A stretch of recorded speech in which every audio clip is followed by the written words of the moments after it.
राखी। पति का नाम? राजू। कहाँ रहती हो? रूपापुर बढ़ापुरा। थाना कौन सा लगता है? इज्जत नगर। मैका कहाँ का है? बड़ा विक्रम। ससुराल कहाँ की है? रूपापुर बढ़ापुरा। आज अधिकारियों में आए हो, क्या मामला, किस मामले को लेकर आए हो? इस मामले को लेके आए हैं कि हम आज आईसी साहब के यहाँ भी गए, आईजी साहब के यहाँ भी गए, वहाँ कुछ सुनवाई नहीं। किस मामले को लेकर गए? देवर के साथ, मतलब उन सुकुमार है देवर का नाम, उन्होंने मेरे साथ में 1 साल हो गई, वो मेरे लिए रख रहे थे बीवी बना के। पति हैं आपके? पति नहीं है, पति एक्सपायर हो गए 6/9/20 को। अच्छा, 6/9/20 को 2020 में आपके पति की मृत्यु हो गई। क्या कारण हुई? वो एक्सीडेंट हो गया। एक्सीडेंट हो गया था। फिर मैं ऐसी रहती रही। उसके बाद कहाँ रह रहे थे? ससुराल में रह रहे थे या मैके में रह रहे थे? उसके बाद मैं अपनी ससुराल रह रही थी।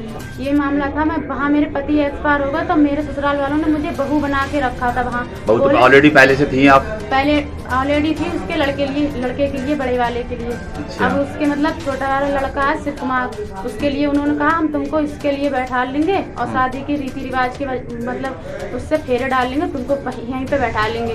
तो हमने कहा तो ठीक है। तो ऐसे तो वो मतलब करता रहा। फिर हमने कुछ नहीं कहा, बीवी बना के रखता रहा।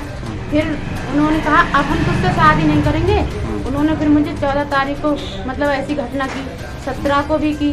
फिर मैंने कहा नहीं अब मैं ऐसा नहीं करूँगी, जब तुम मुझसे शादी नहीं करोगे, तुम दूसरी लड़की से शादी कर रहे हो। तो बोले तो नहीं रखेंगे। तब उन्होंने मुझे 17 तारीख को घर से निकाल दिया। अब कह रहे हैं अब तुझे नहीं रखेंगे। मैं मतलब ऐसे सब में जाती रही। कितने टाइम में वहाँ रहते हो गया आपको? मेरे लिए हो गई 1 साल पूरी। 1 साल वहाँ रहते हुए हो गया। बीवी के रूप में रखता रहा वो? हाँ, बीवी की तरह रही। ये कौन है आपकी? ये हमारी लड़की है महिमा। महिमा कितने साल की है? ये है 4 साल की। 4 साल की है। मैं अब ये चाहती हूँ उसके खिलाफ कार्रवाई हो या मुझे कुछ इंसाफ मिलना चाहिए। तो मैं उसी के साथ रहना चाहती हूँ। देवर के साथ रहना चाहती हूँ? देवर के साथ रहना चाहती हूँ और मेरे लिए कोई इंसाफ मतलब कुछ इंसाफ मिलना चाहिए। और उसने मेरे साथ मतलब बेइज्जती का खिलवाड़ किया इतने दिन तक। तो देखा आपने, भारत सरकार के मौजूदगी में महिला को, जहां पे एक भारत सरकार ये कहती है कि बेटी बचाओ बेटी पढ़ाओ, वहीं पर दूसरी ओर विधवा बहू को बहू बनाकर बिन ब्याहे देवर इस्तेमाल बहू के रूप में, बीवी के रूप में करता रहा। जब इसने शादी के लिए कहा तब इससे साफ इनकार कर दिया। अब ये भटक रही है आला अधिकारियों में। देखने की बात यह है कि इस बच्ची को लेकर कहां जाए। आखिरकार ये कब तक होता रहेगा? भारत सरकार दूसरी तरफ वादा करती है, दावा करती है बेटी बचाओ बेटी पढ़ाओ और महिलाओं के साथ है, इसके साथ अभी तक कोई न्याय क्यों नहीं मिला? तो ये बताइए कि आपकी बच्ची की पढ़ाई हो रही है? हाँ सर, हो रही है। कौन करा रहा है बच्ची की पढ़ाई? उसके नाना करवा रहे हैं। नाना करा रहे हैं? हाँ।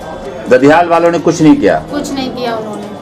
कुछ भी नहीं किया? उन्होंने कुछ भी नहीं किया। उन्होंने कहा ये लड़की हमारी अब नहीं है। इस समय मैके, जब से वो आपको बहू के रूप में, अपनी बीवी के रूप में आपको बरत रहा था, और उसके बाद कितने टाइम हो गया मैके गए हुए? लड़की को हो गया 8 महीना। 8 महीने मैके में रहते हो गए। हाँ, 8 महीने से महिला ये चक्कर लगा रही है उस अधिकारियों क्या। अब आप क्या चाहती हो भारत सरकार से? भारत सरकार महिलाओं के साथ है और न्याय दिलाने का पूरा प्रयास करती है। महिलाओं के साथ अन्याय नहीं होने देंगे।